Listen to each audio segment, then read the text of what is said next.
beer tubers, welcome back to yet another episode of Maxwell Starr's Beer Review. Tonight we're going to take a look at a beer that I brought back from Sackville, New Brunswick. Why would I need to bring it back from Sackville, New Brunswick? Well, some wise folks decided not to ship any of these to the St. John region. So I had to go for a bit of a drive to pick this one up, and I didn't want to miss it. So on my trip to Nova Scotia last month, I decided to go stop there and pick up a can of Waterloo Traditional IPA. Now, being a big fan of IPAs, I couldn't miss this one. However, I have had several other beers from the Waterloo or the Brick Brewing Company, and you know, they've been kind of hit and miss. I thought the dark wasn't very good. The amber was pretty good. So why don't we give the IPA a try? They also have a series of lager from, I think it's the Red Baron lagers, and I tried the lager and it wasn't bad either. So, looking at this, it says, our brewmaster's great love for great beer has been the heartbeat of this company since 1870. For a company that's only been around since 1984. Or they were one of the first craft breweries in Ontario, I believe is what Lionel Rhino said. But they actually say right on the can there, since 1870. Not a chance. I don't know where they get those numbers from. Anyway. Recognizes the excellence in all of us, with a percentage of profits going to help people that had courage to help others. Hey, that's pretty cool. Waterloo Brewing Co. is one of Canada's first craft breweries and proud recipient of many international brewing awards for quality. Ooh. Return for refund, Waterloo Division of Brick Brewing Company, Kitchener, Ontario. Cool. Handmade by brewmasters. So, without further ado, why don't we crack the top off of this one and see if it's any good. Pour it into my Alexander Keith's India Pale Ale glass. Perhaps that's foreshadowing, I don't know.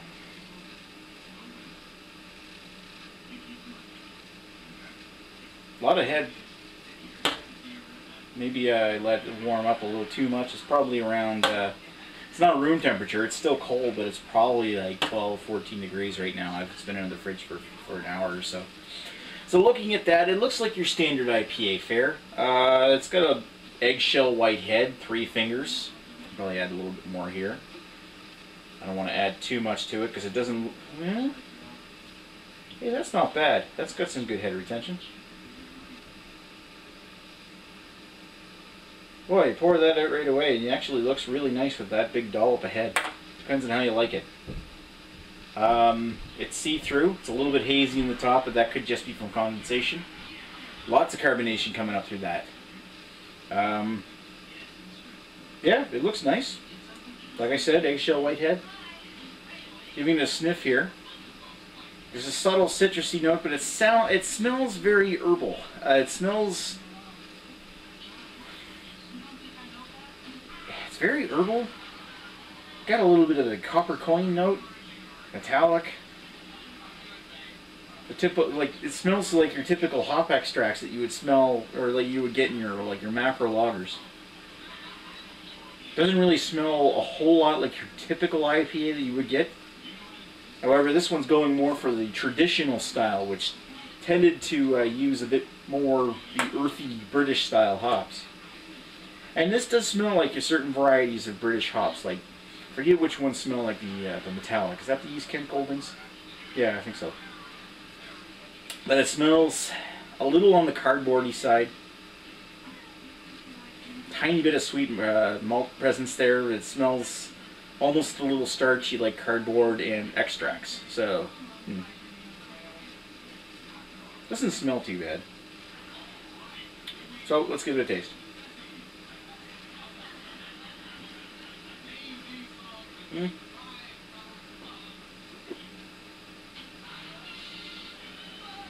It's not hugely bitter like your typical IPAs, but there is a nice bitterness to it.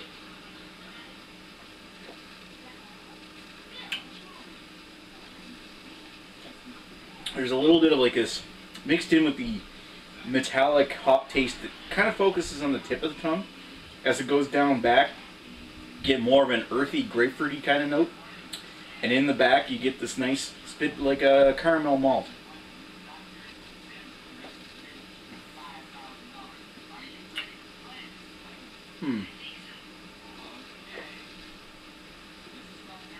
Mixed in with that, though, is a little bit of a cardboardy note. But it's not too omnipresent. You can definitely tell that this one here was made with some kind of, I'm not going to call it cheaper ingredients. I don't like pick up a lot of corn or anything. It's got a bit of a toasted grain in the back, but what I do pick up is it tastes like they used hop extracts. Now, there's something not so fresh about the hop taste in this. And the way it blends in with the malt's not absolutely incredible, but I will say that it's not bad. Eh.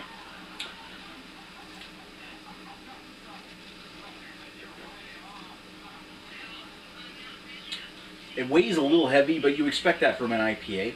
But it's not, it almost feels like it's not in quite the good way, like you would get like from a good IPA, like Propeller IPA or Gahan. Oh, what can I say about this? Might as well finish this off right here. I could drink this again, but it's not like something I'm going to prefer to drink again. I'm glad to have actually gotten a chance to try this, but I'm not going to say that it's an absolutely incredible IPA. There's perhaps a little bit of notes of quality that are missing from this one that I wish were there, that I would prefer. But, you know, if somebody's looking for something to try, especially with it not being incredibly bitter, this would be a great intro to IPAs, and before you try anything more serious like your double IPA. That would just be a huge shock to you. This one here is quite bitter, but it's not like your typical IPA. It's more like American Pale Ale bitter. I think I'm going to give this one a 3.25 out of 5. It's not bad, but it's not great. Anyway, I think that's what I'm going to say about Waterloo Traditional IPA. Thanks for watching Maxwell Starr's review of Waterloo IPA, and I will chat with you guys later. Cheers.